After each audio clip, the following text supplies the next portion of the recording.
It's time to put the good in your morning. You're watching the KOAM Morning News on Fox 14, and today Caterpillar celebrates their 95th anniversary with a giant game of Pac-Man. It's one of those stocks that you just keep your eye on to see how the market's doing as Caterpillar. Here we go. Down to the south, the rain begins on this Wednesday. It is going to be a soaker. Nice thing is we don't have to worry about the wintry precipitation. We'll have the latest from the Skywatch Weather Center. And we look at the laws that your state provides you with to help you vote during work. The KOAM Morning News on Fox 14 starts right now.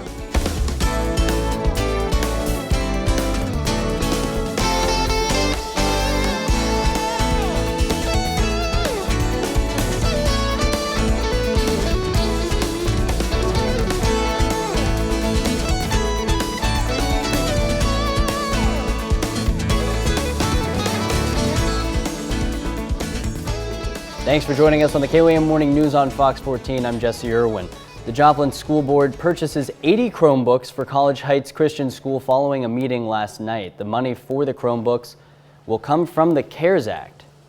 College Heights Christian School will get the Chromebooks because of a federal regulation to provide services to students and teachers in non-public schools. The Joplin School District serves as the primary point for funding, and then the district must provide a certain percentage to the private schools in the district's limits. There are federal grants that we get every year, and off the top of that, the non-publics get their proportionate share through services or supplies or goods. Officials say there are stipulations for the funding, especially if it goes to a religious school. In some cases, whatever is being provided through Joplin must be in a room that has no religious icons or decor of any kind. Missouri offers substitute teaching certificates free of charge. The state has started using CARES Act funds to reimburse the cost of certification. That's because there's a nationwide substitute teacher shortage. Earlier this year, the state also lowered the requirements to become a substitute teacher so that residents with a high school diploma can get certified after taking a 20-hour course. Local districts hope it makes a difference because the pandemic has made it harder to get good subs. It's had an effect on the number of people that probably would sub. People don't want to get out as much, especially they think that there might be considered more exposure because working in a building with kids. The Joplin School District has been doing something similar and has seen a positive effect. The program ends on November 4th. Election Day is a week away, and this year social media has played a major role in campaigning and the effort to influence people to vote. Social media platforms like Twitter, Facebook, and Instagram have allowed those running for office to more conveniently reach a larger audience. For instance, President Trump tweets to his 87 million followers more than 20 times a day. Locally, social media has helped organizations like the Southwest Missouri Republicans and Democrats with campaigning. It's allowed them to spend less on advertising and campaign safely during COVID-19. Krista Stark with the Southwest Missouri Democrats says social media is used more for reminding people, especially the younger generation, to vote rather than swaying who they vote for. Zoomers are not a highly persuadable group. They already have their mind made up one way or another. Just reminding them to vote would be the issue. You can find more on this story on our website at KOAMnewsnow.com. A Neosho County Sheriff's candidate faces charges of battery. Authorities charged Kelly Standley with domestic battery after an alleged incident involving another man who Standley says is his business partner. The other man is charged with misdemeanor domestic battery. Standley says he thinks the charge against him will be dismissed because the story police got from the alleged victim isn't true. It was reported that I tried to choke the person to a point where they couldn't breathe anymore, and that's a complete lie. There was actually no contact with the person. And that is actually on the paperwork that I turned over to the Sheriff's Department. Stanley's running for Neosho County Sheriff against Undersheriff Greg Taylor. Jasper County authorities declare a mistrial in the case of a Joplin man charged with multiple child sex crimes. Daniel Franklin's trial was initially set to start Monday, but Franklin became sick and was taken to the hospital. His charges include multiple counts of statutory sodomy, statutory rape, and unlawful use of a weapon. His trial has been rescheduled for later this year. Oklahoma is getting a massive shipment of coronavirus tests. Federal officials say they plan to ship nearly 1.2 million rapid tests to the Sooner State. The tests developed by Abbott give results as quickly as 15 minutes. Governor Stitt will decide how to distribute those tests to schools, nursing homes, critical infrastructure, and first responders. The Joplin Health Department is reporting its 36th COVID-19 related death. This time it was a 92-year-old woman who was a resident in a Joplin long-term care facility. The Jasper County Health Department is reporting 3 more deaths. These patients are all women, one in her 50s, one in her 60s, and one in her 80s. This bringing the total number of COVID-19 deaths in the county to 53. Well, some people in the 4 states are mixing a history lesson into spooky season. The Kendrick house in Carthage was built in 1849. Over the years, it's had multiple uses, including a community sick house, Civil War field hospital, and a private home. Now, officials say because of that history, the house is a hotbed for paranormal activity.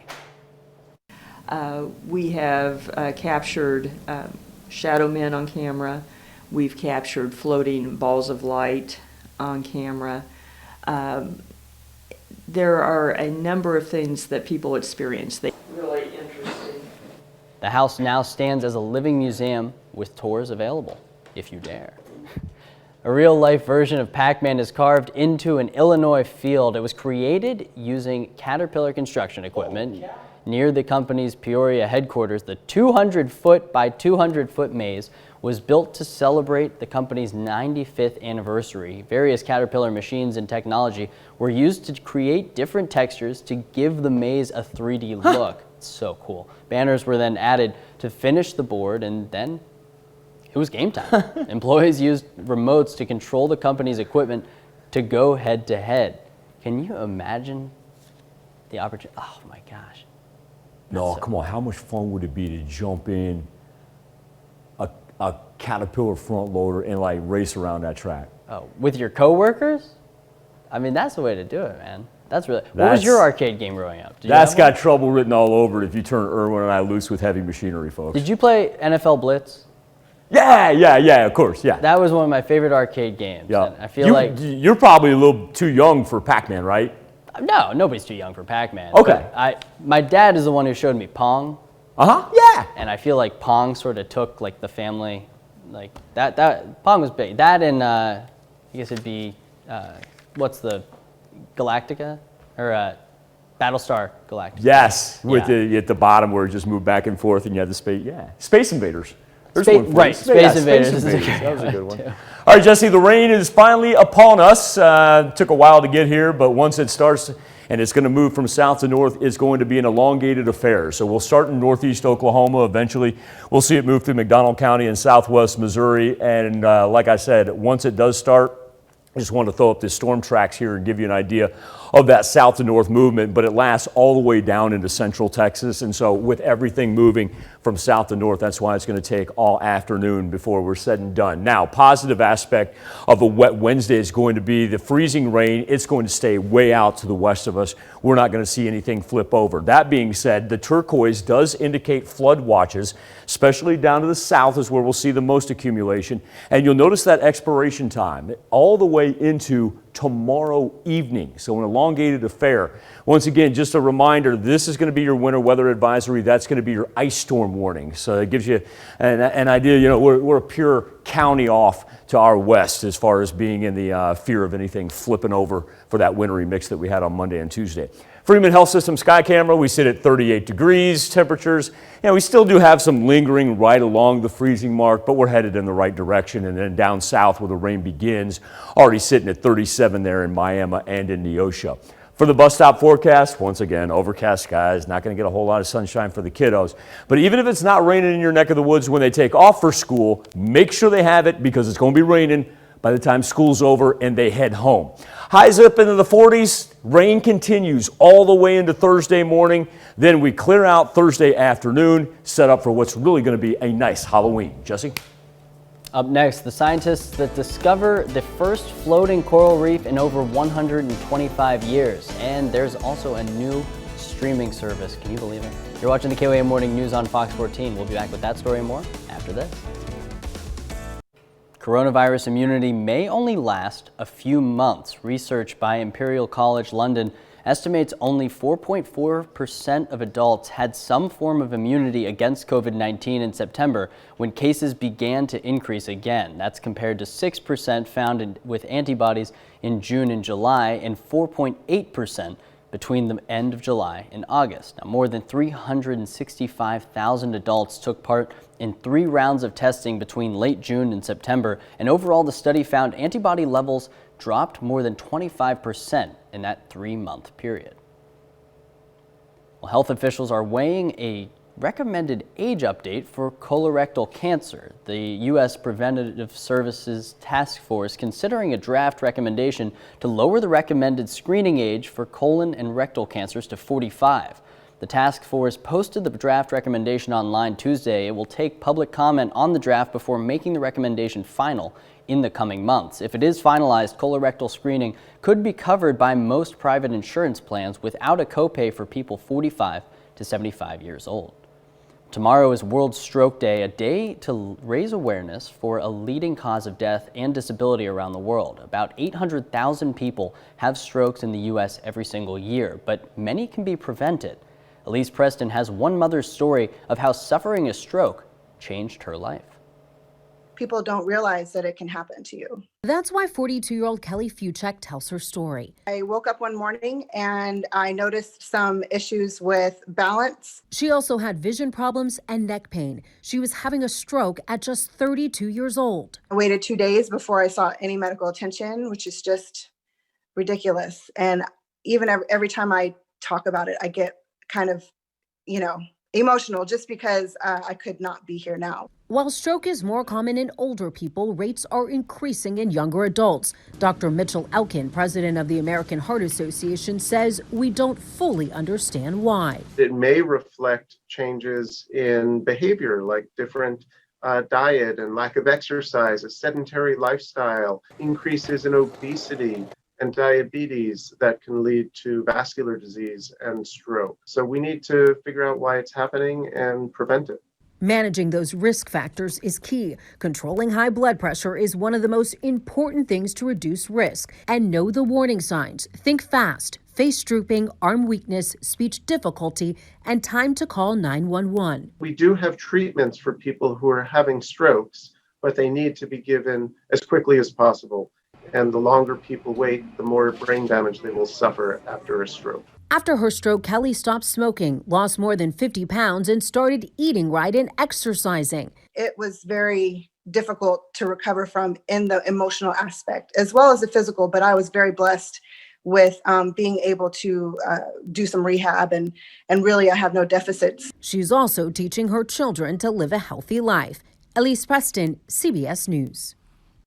Many of the risk factors for stroke, such as uncontrolled high blood pressure, smoking, and obesity, also increase the risk of severe illness from COVID-19, so it's critical to manage those risks. A massive new reef measuring about 1,600 feet has been discovered in Australia's Great Barrier Reef. It's taller than some of the world's tallest buildings, including the Empire State Building. Scientists found the detached reef while on an expedition aboard the research vessel Falkor, according to Schmidt Ocean Institute. The team's live-streamed footage of the exploration using an underwater robot named Sebastian. That's a nice pun. And this is the first detached reef to be discovered in more than 120 years. Beautiful. Box about outer space exploration compared to ocean exploration. That we know more about outer space than we do Somebody our ocean? please explain to me why we just found out there's water on the moon before we found out about this on our own planet. I thought you liked space exploration. Do you know what I enjoy more? Ocean exploration? Ocean exploration. Huh. All right, speaking of water, boom, how about that transition, Mr. Williams? Okay, we've got the rain that's begun to intrude upon northeast Oklahoma, making its way into southwest Missouri as well. And once it begins in your neck of the woods, it is an elongated affair. That's why we have flood watches that stretch all the way until Thursday evening, as everything is going to move from the south and a substantial amount of rain down to the south, right up to the north. We're not going to have to worry about the frozen precipitation that we saw on Monday and Tuesday, however, as we sit at 38 degrees from the Freeman Health System sky camera. And so even our areas that are jockeying right along the freezing mark will have a chance to increase before the rain arrives in that area, especially up to the north. But for the bus stop forecast, it is going to be wet for them either on the way if you're down south, or it's going to be raining by the time they get home. Let's check in on Hurricane Zeta because this thing is booking right now. Moving north at 17 miles per hour. That puts landfall later this afternoon. That's right, later this afternoon. It's going to make it life-threatening storm surge as it heads towards New Orleans. Increases to a 2, probably make landfall back to a 1. But once again, we're talking about a storm surge of anywhere from 6 to 9 feet right there, just to the east side of New Orleans metropolis. Back in the 4 states, we're going to make it into the 40s. That's going to be a nice part of keeping the rain just pure rain. But watch this thing just keep on training through all the way into Wednesday night, and we'll make it into Thursday morning. Almost wants to split in KC. But I tell you what, it's going to soak us. We're talking 2.5 to 4 inches down to the southern portion of the 4 states. After we're done with it on Thursday afternoon, little warming trend, going to be a gorgeous Halloween for the kiddos. Don't forget, and start talking about turning back our clocks on Sunday. Be back with more KOAM Morning News on Fox 14 right after this. This election, polls show young people are more motivated than ever to vote. Michael George spoke with first-time voters about how they can play a key role in the outcome of Tuesday's race. 19-year-old Imani Bennett just cast her ballot for the first time. I'm voting. I'm really making a difference. Like, my voice will be heard. The sophomore at Spelman College says she sees too many important issues to sit on the sidelines. Democracy protection, voting rights, healthcare is also important because I'm almost like an adult in the workforce. 19-year-old Olivia Siebert in Madison, Wisconsin considers voting a responsibility. My parents raised me that voting is important, and I personally believe that voting is a really important way to exercise your rights within our democracy. Only 46% of young people voted in the last presidential election, far lower than any other age group. But this year, a Harvard poll found 63% of young people say they will definitely be voting. Elisa Canty does outreach to first-time voters for the nonpartisan group Common Cause. They're definitely activated. They definitely enjoy voting early or either voting by mail. So I think we will definitely see decent turnout, but it may not just be on election day. Young people are choosing between the 2 oldest candidates to ever lead the Democratic and Republican tickets. Imani and Olivia both expressed that the youth vote seems overlooked. Politicians are telling us what our needs are, and they aren't listening to what we say our needs are. I think that dismissing young people is a big mistake. I think that we have a lot to offer. It will be our turn in our country soon enough. A new generation of first-time voters hoping their turnout numbers this election will make history. Michael George, CBS News, New York. Harvard poll also found that the economy, the #1 issue for young voters, is the subject of our Something to Talk About on the KOAM News Now Facebook page and our Insta poll. Pick up some of your comments here, and we'll begin with, I believe, Mel McKinney's where we're going to start. Yeah. Mel says, for the ones on here saying they voted for Reagan, let me tell you what the biggest terrorist did to the country. It was called his trickle-down economics policies, which was a disaster for the country and still is. Andy Lloyd, first vote, 1984, Ronald Reagan. Wish I could vote for him now. And our good friend Laura Clip-on-Wright. Laura says, 1992, first election I was able to vote in. My candidate did not win, but hopefully 2020 will see my candidate win another term. I do think I missed one, but I was probably in the field or something for the Marines. And Laura, like I always like to remind everybody, we thank you very much for your service and your engagement each and every morning on the KOAM Facebook page and our poll. On the Insta poll, speaking of, first presidential election you voted for right now, 38%, ranging from that 1972 to 1980 timeline. Coming in second, 23% from 1984 to 1992. It's open all morning long. You can take part. Go to KOAMnewsnow.com/vote. We'll be back right after this. Election day is a week away, and this year, social media has played a major role in campaigning in the effort to influence people to vote. KOAM's Caitlin Shive spoke with our local Southwest Missouri Democrats and Republican groups to find out more. Social media platforms like Twitter, Facebook, Instagram, and TikTok have allowed those running for office to more conveniently reach a larger audience this year. President Trump tweets to his 87 million followers more than 20 times a day, and Facebook has released posts reminding people to register to vote. Social media does overall influence people a lot because that's where a lot of people see things the first time. Locally, social media has helped the Southwest Missouri Republicans and Democrats with campaigning. It's made things a lot easier for us to be able to reach people sometimes without spending a lot of money. We've always used social media heavily in campaigns. I would say since 2008, social media has been used heavily, allowing each side to voice their views and opinions to others. I would say that there are a couple of issues that are playing very heavily on social media and where some people may have been swayed. No on Amendment 3 is the one where I would say I've seen the most, probably social media convincing of folks. I was explaining Amendment 3 to somebody on Facebook the other day in a conversation, and partway through the conversation they said, "You've changed my mind." Krista Stark with the Southwest Missouri Democrats says social media is used more for reminding people, especially the younger generation, to vote rather than swaying who they vote for. Zoomers are not a highly persuadable group. They already have their mind made up. One way or another, just reminding them to vote would be the issue. For MSSU student Connor Henry, being exposed to multiple campaign ads did influence him in some ways. I was surprised by the amount of campaign ads on Instagram, to where, while it never changed my mind, it made me think about some topics in new ways. And it has senior RJ Smith wanting to vote. Instagram, Twitter, really anything that has like something about voting or register to vote here or something about the election. So, you know, it's kind of making me want to vote. In Joplin, Caitlin Shive, KOAM News. You can find more on this story on our website at KOAMnewsnow.com. Well, it is time to honor today's four-state hero. Joseph E. Willis is a private first class in the United States Army. He served in the medical unit at the Pensacola Air Station in Pensacola, Florida. There he earned the Expert Rifleman Medal and the Good Behavior Medal. A native of Deerfield, Missouri, we salute you, Joseph E. Willis, our four-state hero.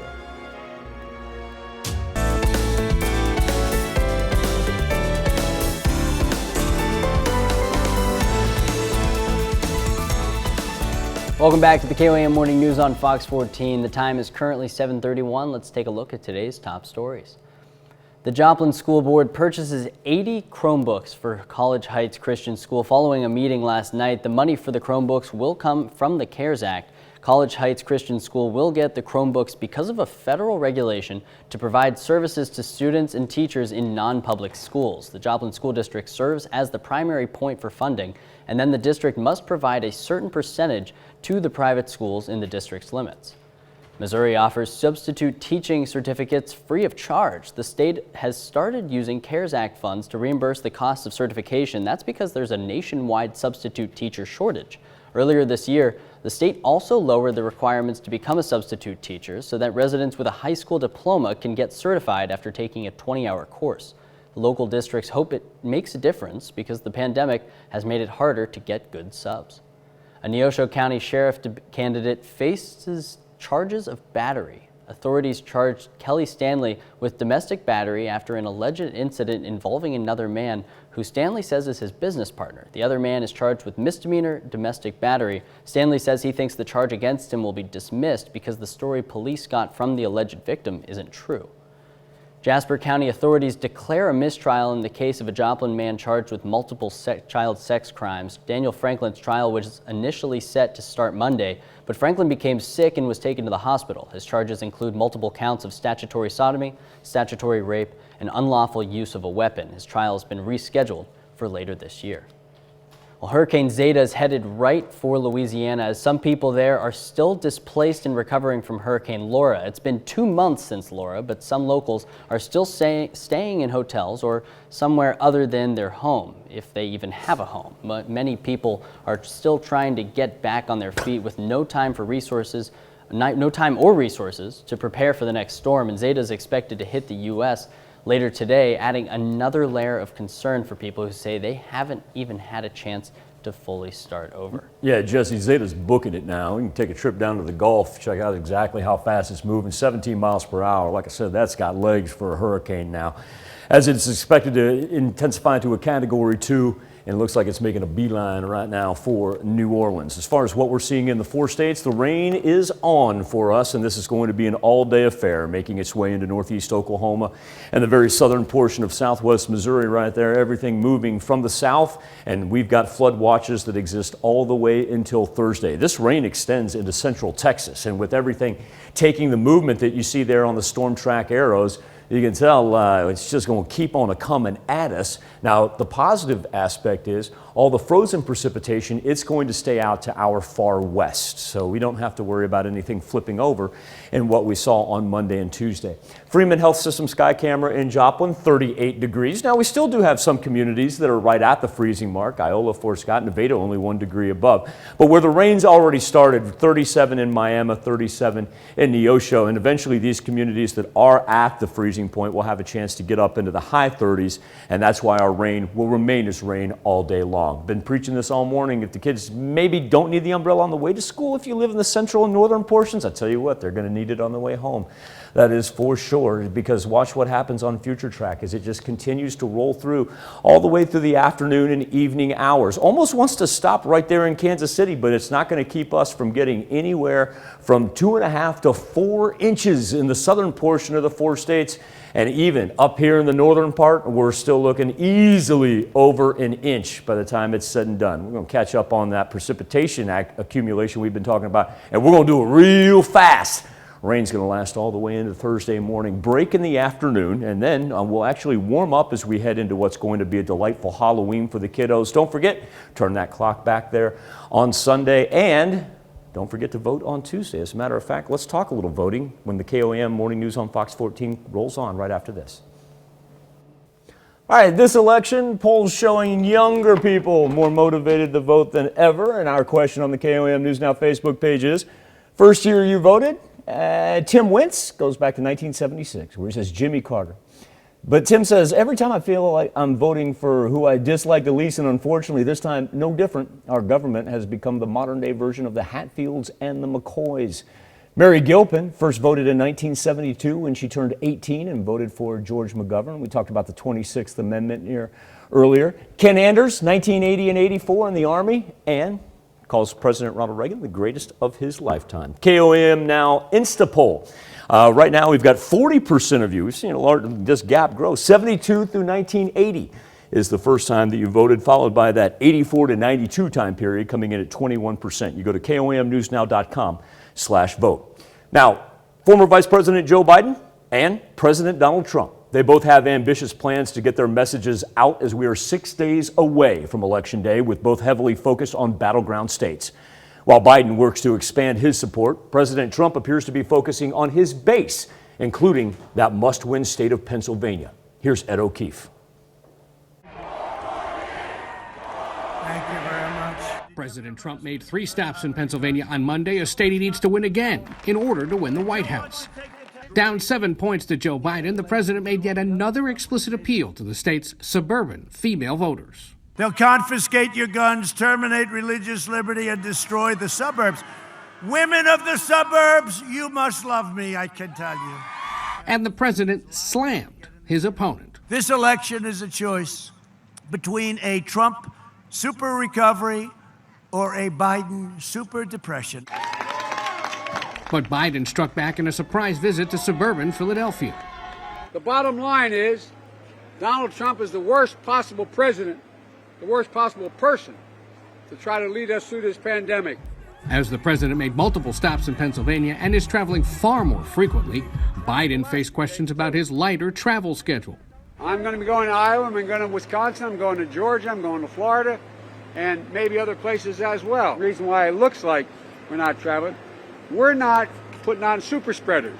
Meanwhile, as the Trump campaign pushes to increase support among African Americans, the president's son-in-law and top advisor Jared Kushner is facing criticism for seeming to suggest that Black Americans don't want to succeed. One thing we've seen in a lot of the black community, which is mostly Democrat, is that President Trump's policies are the policies that can help people break out of the problems that they're complaining about, but he can't want them to be successful more than they want to be successful.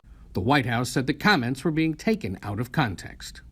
As you heard him say, Biden is headed to Georgia today for what his campaign says is another speech on national unity. His campaign believes that they might be able to win the Peach State for Democrats for the first time since 1992. Later this week, he's headed to Iowa, and his running mate, Kamala Harris, is headed to Arizona and Texas. All of them Republican-leaning states that Democrats now believe are within reach. Ed O'Keefe, CBS News, New York. And one last quick reminder to tell us what the first presidential election you participated in. Go to KOAMnewsnow.com/vote. We'll be back right after this. For many Americans, the holiday shopping season is well underway. A recent survey from Affirm found nearly half started buying gifts online in September, but the shift to the web and the pandemic are having a big impact on local retailers. Anna Werner reports. It's just really one of a kind. Louisa Cerruti and Nikki Lindheimer opened their tiny store Domus with its gifts and home goods in Midtown Manhattan 18 years ago. But sidewalks normally bustling with people are now often silent. This holiday season, Cerruti says, they're likely to lose hundreds of thousands of dollars. For 3.5 weeks before Christmas, we do 1/4 of the entire year of business. Experts say foot traffic in retail stores is down and consumers are cutting spending too. Around 52% expect their total holiday spending to be less than last year. And according to a recent survey, nearly half of respondents plan to do their holiday shopping online. Ariane Durrell is one of them. Just to be a little bit safer. The Marietta, Georgia mother says she's ordering early because of a snafu this summer. The electric Jeep she ordered online in June for her daughter's 4th birthday in July arrived late. July was kind of more of a lesson learned to actually take a little bit more time shopping for things instead of waiting for last minute. How big of a Christmas Grinch could the shipping issue be? This is going to be a big issue. Ken Perkins with the research firm Retail Metrics says online holiday shoppers should start now. You're looking at a potential doubling in the number of e-commerce orders this year. I think this year, if consumers wait till the last minute, they're going to be deeply disappointed. So what's the spending forecast for this season? Well, Perkins says it could go either way. With unemployment and stimulus uncertainty, people may not spend as much, or because they're not traveling, they may feel they need some more retail therapy. Anna Werner, CBS News, Berkeley, California. Well, T-Mobile is set to launch its own streaming service starting November 1st because we need another streaming service. The T-Vision Live service will start at $40 a month and include more than 30 channels and include a T-Vision Live TV Plus option with more channels, including regional sports for $50 a month and TV Vision Live Zone with even more channels, including Pro Sports Networks for $60 a month. The cheapest package is T-Vision Vibe that includes 30 channels of comedy, lifestyle, and drama programming for $10 a month. And, well, I mean, if you can't find something to watch on that, then I don't know what to tell you. Well, Wendy's offers customers a free classic chicken sandwich with any purchase using the mobile app or at the drive-thru, and this promotion is for one free sandwich per week. That means you can get 2 free sandwiches from now until the end of the deal on November 8th. Wendy's replaced its home-style chicken sandwich last week with the new classic chicken sandwich. It features, I guess, just a better filet topped with mayo and tomato. I mean, you get it. You can see it. If you're interested, you know where to go. Facebook is revving up its new gaming service with free games. The social media site launched Facebook Gaming Monday. The company says this is not a separate service to Facebook. It's meant to be played the same way you play games currently on the website or app. But this cloud service lets users play streaming games similar to those on gaming consoles or PC. An added bonus, right now the service is only focused on games that are free to play. Don't tell people in the control room. We'll be right back after this. 10 minutes till the top of the hour, and the rain, it is here, making its way through northeast Oklahoma, just about to cross the Kansas state line, and then through McDonald County as well. Next stop is going to be Neosho, then in Joplin. Remember, we've got flood watches indicated in turquoise all the way until 7 o'clock tomorrow night. Now, this is a good indicator that we're going to remain as rain, not going to see anything flip over to the wintry precipitation, as the winter storm advisories in purple and then the ice storm warnings in magenta, they remain out to our far west and our south. But this precipitation, it lasts all the way past the Red River, and with everything moving on the storm tracks from south to north, shows you this is going to be an elongated Wednesday affair. Light mist coming down right now from the Freeman Health System sky camera in Joplin. 38 degrees is where we sit. Now, even our temperatures up to the north, like Iola, Fort Scott, even Nevada, just a degree above the freezing point, they're going to have a chance to get into the mid-30s, like what we're seeing in Miami and Neosho, where the rain currently is, and Anderson's already at 39 degrees. So that's very, very nice, the fact that, yeah, we got the flooding concerns, but we don't have to worry about any frozen precipitation. Let's go ahead and take a look at Hurricane Zeta, now a Category 1, expected to intensify up to a 2, and it's booking 17 miles per hour. That's fast for a hurricane, and so it will make landfall later this afternoon. Our rain persists all throughout Wednesday into Thursday morning. Everybody's going to see a little bit of it, anywhere from 2.5 to 4 inches down to the south. Then after it clears out Thursday afternoon, temperatures rebound in what's going to be pretty good October weekend. Now, on Tuesday, right here, some may call it your civic duty, some call it your right as an American, no matter what you choose to call it. Voting's your way to have your voice heard. Only problem is sometimes you just don't have the time to take to the out of work and go wait in line to cast your ballot. But you may, because Jesse Irwin's about to break down the laws in each of our 4 states intended to help you make your vote count and make it happen. Certain laws allow you to take time out of your workday to hit the polls, but those laws differ from state to state. So we're here to help you put pen to paper and stake your claim to American democracy here in the 4-state area. First up, Arkansas. The Bear State has a law that requires employers to make a schedule that ensures you a chance to vote on Election Day, or they could face a fine.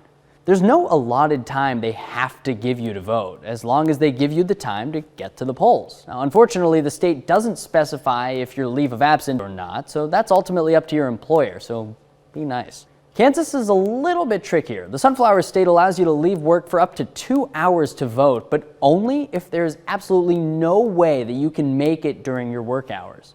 So if you go to work past 9 a.m. or you leave work before 5 p.m., then you have to vote on your own time, as long as you have 2 hours in your day where you're off the clock before the polls close. Employers are allowed to specify when you can go vote as long as it's not during your regular lunch period. Employees also get paid for the time that they spend voting, as long as that time doesn't exceed 2 hours.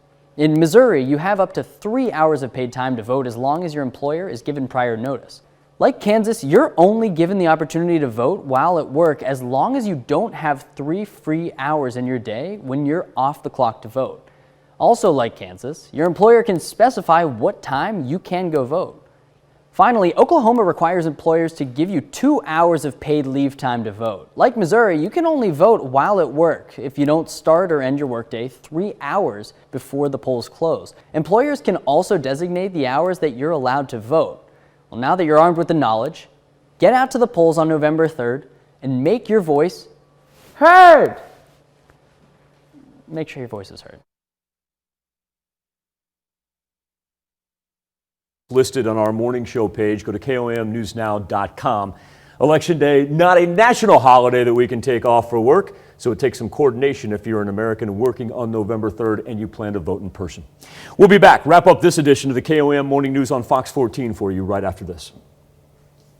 Welcome back to the KOAM Morning News on Fox 14. Here's what's happening today. There is now less than 1 week until Election Day, and the candidates are campaigning in battleground states. Today, President Trump campaigns in Arizona after holding crowded rallies in 3 Midwestern states yesterday. Former Vice President Joe Biden will be in Wisconsin after stumping in Georgia. Police and protesters faced off again in Philadelphia for a second night following the fatal police shooting of a black man who walked toward them with a knife. The family of Walter Wallace Jr. says he was having a mental health crisis and the shooting was unjustified. Philadelphia police have opened an investigation. The LA Dodgers won the World Series. 3-1 win over the Tampa Bay Rays in Game 6 is their first World Series title since 1988. The season was shortened due to the pandemic. Let's check in with Michael for a final look at the weather. Jesse, here's where we stand right now as the rain makes its way through northeast Oklahoma and southern southwest Missouri. With everything moving to the north, it is going to be a wet Wednesday, which is why we have flood watches that extend all the way to Thursday, and accumulation numbers anywhere from 2.5 to 4 inches for our southern counties there, where we see the red begin to pile up by the time the next 24 hours are done. Finally clear off Thursday afternoon, and don't need to worry about any of it being frozen precipitation, as our temperatures will be in the 40s.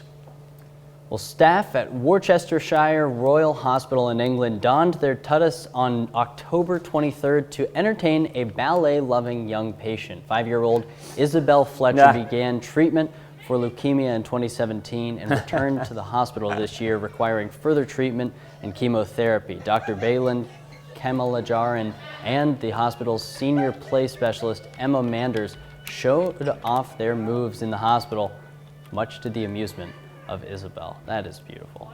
Wow. That reminded me of Dance of the Snowflakes from the Nutcracker right there. I think it was very cool. Thank you so much for letting us put the good in your morning. Back with more news and weather when we see you at noon. Have a great morning and an even better day.